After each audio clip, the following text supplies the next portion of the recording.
Multi-crew mining with the Argo MOLE takes a little bit of getting used to, but can be a fun way to spend some time in Star Citizen with a small group of friends. Across 3 mining turrets, a pilot operator and potentially opportunity for a scout, a group of 5 can be an ideal size to have some fun. I'm Forrester, and this gameplay video shows exactly that. The sequence you'll see is an uncut sequence from taking the ship out to selling the refined goods, although some parts have been sped up to keep the overall length of the video down. Those parts are clearly marked as such. As with the recent solo mining trip, I'm by no means at a professional level with the MOLE yet, but if you're looking for a more expert demonstration, Red Monster SC has you covered on their YouTube channel. But for a little laid back mining fun, you're in the right place, so let's get into it. Since our very first outing started with a 30k, I've sped up the footage straight away of launching the MOLE from the hangar. This time we're heading to Argo from the Arc L1 Lagrange station. It's kind of a good place to keep mining ships if you're a little bit off the beaten track. There's not too much that happens on Arco compared to some of the more central parts of Stanton. And then we're heading down to the moon itself. To try and stay off the beaten track a little, we've selected a place that has no quantum jump markers nearby, and we're just flying manually down to the planet's surface, or the moon's surface I should say, while scanning for points of interest. To start with, I'm in the pilot's chair here, so what you can see is from the pilot's point of view. And we've found our first selection of rocks to scan up and decide if they're worthwhile. So the pilot's chair can do some scanning, as can the turret gunners on the mining turrets.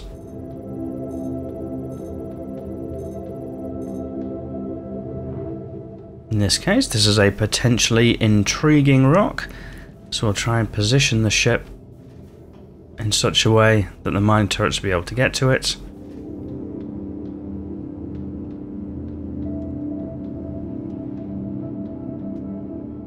Bring the nose up,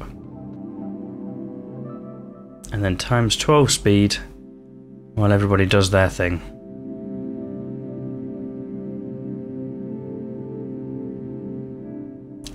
So, to avoid overcharging the rock somewhat, working with the different turret gunners to coordinate who's firing what and when. So the central turret gunner is completely in control and tells the other turret gunners, miners, what to do.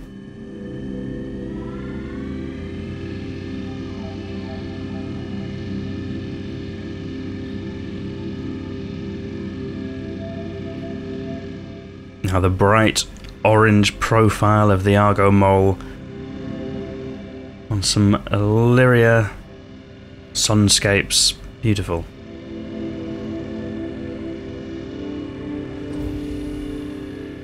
Now, because I'm still in the pilot seat, you might have noticed I'm not actually always in VTOL mode for this. The Argo MOLE does have a VTOL mode where the engines will rotate 90 degrees to be perpendicular from the ground, giving you a little bit of extra lift. Sometimes it's needed. In the low gravity of the Arc moons, it's not quite needed. I'm not in that mode, so because I'm in the pilot seat, I kind of don't really need to be.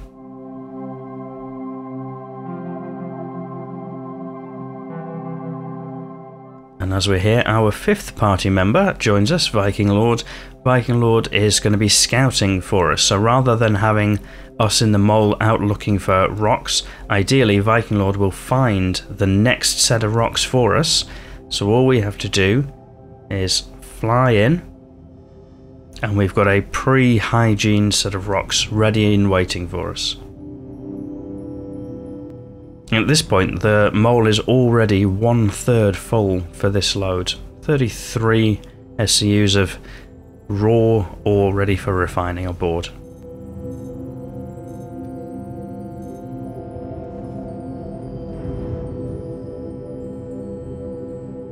Viking Lord using the weapons on the ship to point us to the correct rock to look at. So as the pilot, all I have to do is fly to it and let the turret gunners do what they do best.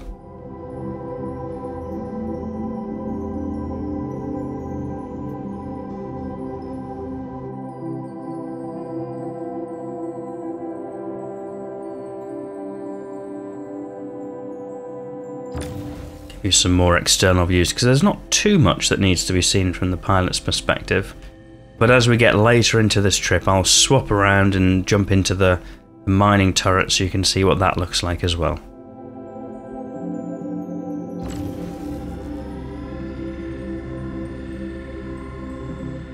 One of the things I like about the mining lasers in Star Citizen is you can hear from the sound effects the intensity of the laser. So it starts off at kind of like a lower hum, and then as the laser gets more and more powerful, you can hear the pitch of the laser increase. Very clever audio design. Not that I'm an audio designer by any stretch, but I like the sound effect of being able to tell how intense a laser is by just listening.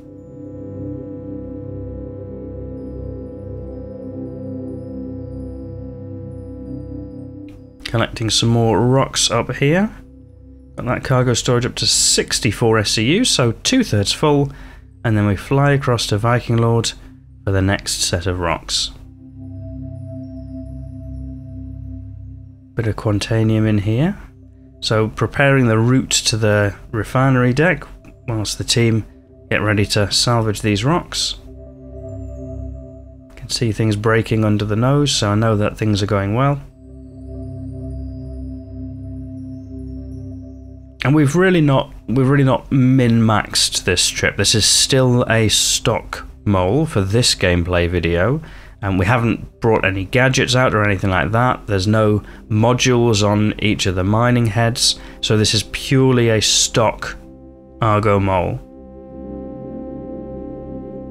You can absolutely optimize the ship by changing out the mining heads, adding some modules on, and maybe even bringing some gadgets along. Here we have got our next set of minables.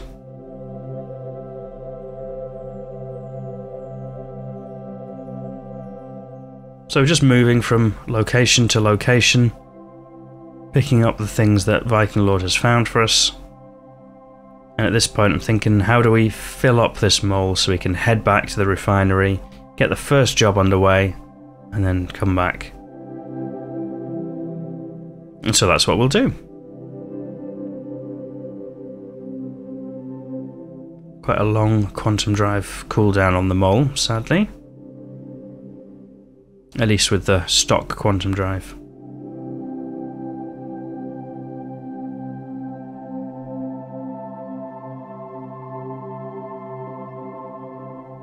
In case you're wondering why I'm running the mole as stock, at the moment I'm preparing my next ship review for the mole, and as much as it's important to understand the performance of the ship when it's fully upgraded, it's also important to understand the limitations of the ship when you first pick it out, so I always start by flying stock, even if the quantum drive is awful. The sacrifices I make for you. So we got quite a long time there on the Dinnick Solvanation. The Ferron Exchange is twice as expensive but significantly faster, so I've opted for that one in the refinery job. And that's just because I never know when the next patch is going to land, and so I'm always nervous about having refinery jobs on the go when I think it might be approaching patch time. So this time around, you might have noticed I'm no longer in the pilot's chair of the mole, I'm in a mining turret.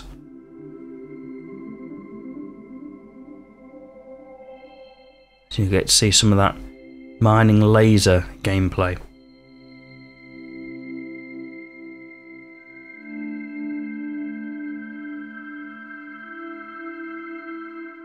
Except I'm hopping out of the mining turret now and hopping into the one at the side because I've not been getting a mining UI.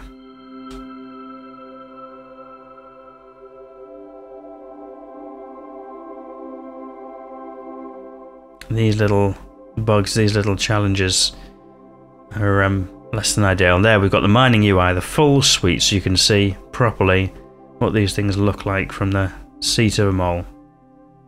So at the moment we're trying to figure out what can we break with the stock setup that we've got and the 3 mining lasers that we've got. And this one seems like a one that's moving.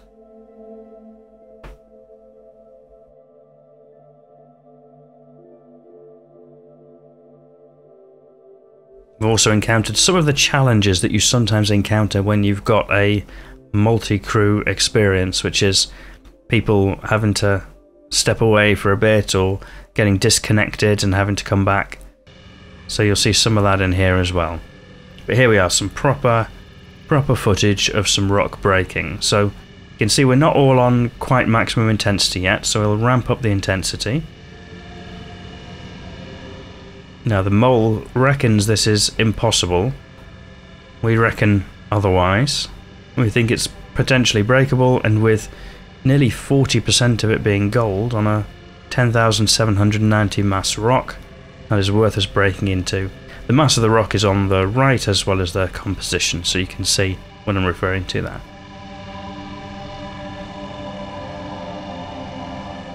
And it takes a little bit of time. We're in no rush. This was a chilled out trip. We're just hanging out, having some fun, chatting with friends, and doing something a little laid back in the verse at the same time.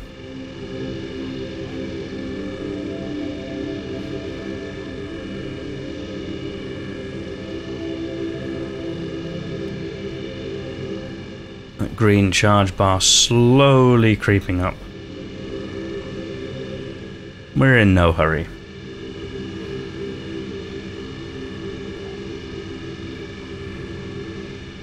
So you can use that right hand side scan results now to do a little bit of maths about what it is that you might be grabbing. So in this case we know that it's 39% gold and it's 33 SCUs.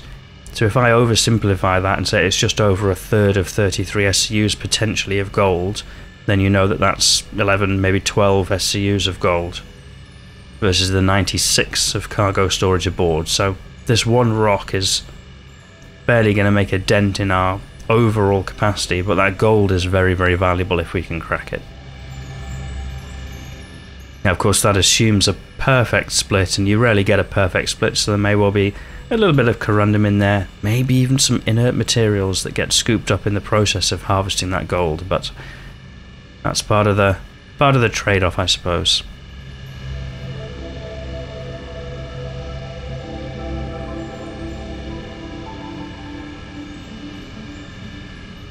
Here we are into the green optimal zone, so just feathering the laser intensity on the mining laser.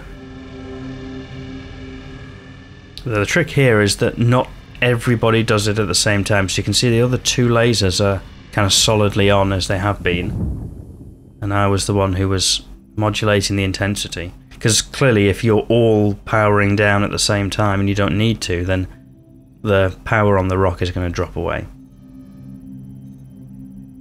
So now just a case of scanning up. Now this one was mostly corundum, but it was obvious by this point from what the others were saying that the split hasn't been great, so we'll just hoover up anything that's got gold in and just take it into the stores and just accept that there'll be a little bit of corundum in there. Somebody will want it.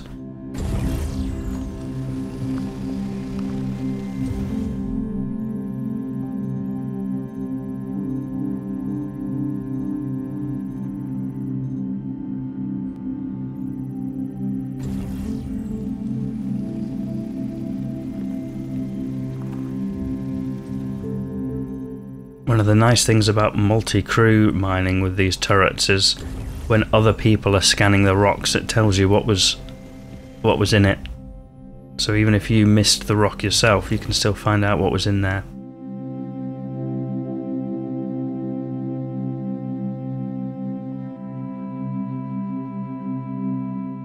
And here we are back down to two mining lasers, so we're juggling around, hitting some of the different rocks as we get back up to 3. So again, even though this rock is, according to the mole, impossible, 3 mining lasers will do the trick. Break it up into smaller chunks. You can see from the long shadows there that we're approaching sunset. incidentally talked about this in other videos about whether or not it is actually sunset, given that Stanton is a star of its own and not necessarily our sun's soul. I think the prevailing opinion was we can still call it sunrise and sunset, even though it's not Sol, because it is a sun rather than the sun, if that makes sense. So you could call it sunset with a small letter S, but not a capital S.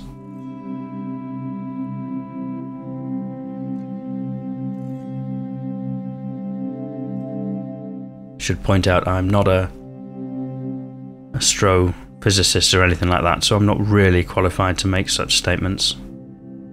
I just make space videos.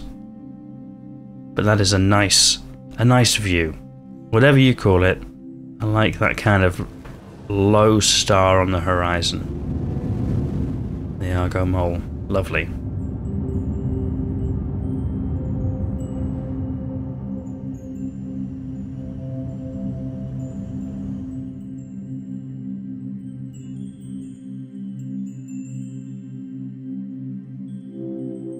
So we're just over halfway full on this mole, but we've found some quantanium, which is worth exploring further.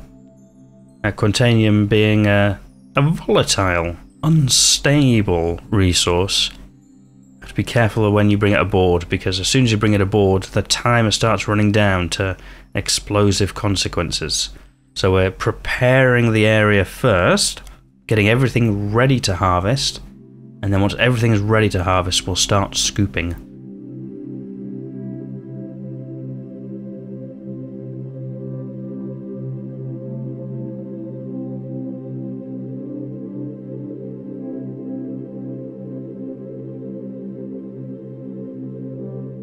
Here we are. We've got just the last little bit of storage that we're just going to max out. Fill up the mole. There we go, cargo full, heading back. And you've got that volatile cargo detected warning timer on there as well, which helps.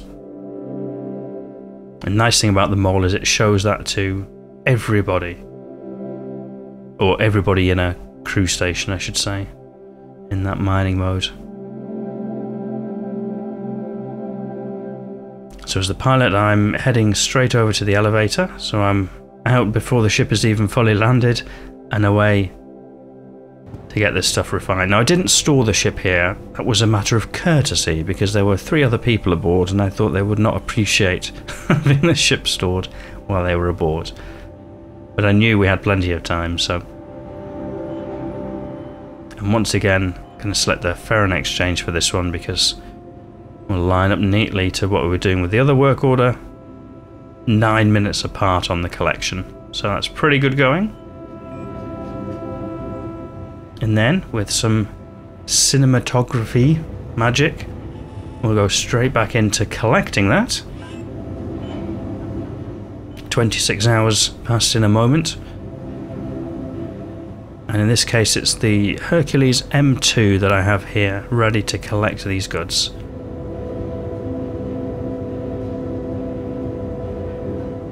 So now these are refined goods. They get dropped off straight onto the cargo ship. And then you would just go and sell them at a TDD location, just like you would any other trade goods. The difference is you didn't have to initially pay much for them. It was just the refinery bill. So we'll head up into the M2, and this is the final stage of the loop. This has happened a few days later. I can do this solo. I don't need the full crew for this. Just heading into ArcCorp to sell up.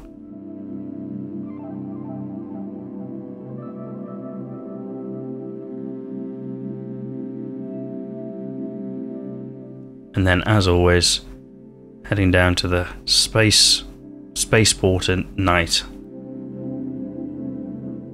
If you know what you're looking for, it's not so bad. And a very cozy landing of the M2.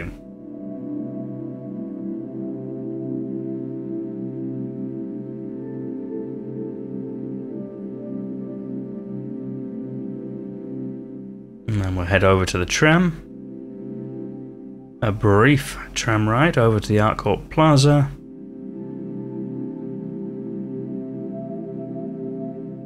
And then into the TDD to sell up. So the total refining costs for this, because we chose the really fast but expensive refining method, was 72k. That could have been halved if we'd chosen the happy to wait a little longer method. And to be fair, I think if we hadn't been expecting a patch at some point, I probably would have done that, but I'm always very mistrustful. Don't want to lose a refinery job in operation, especially not when I potentially have to pay other people for their labour.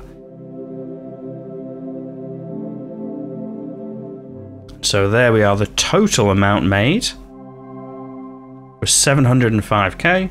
Take away the 72k refinery costs and that's 633,000 credits. So that's not bad.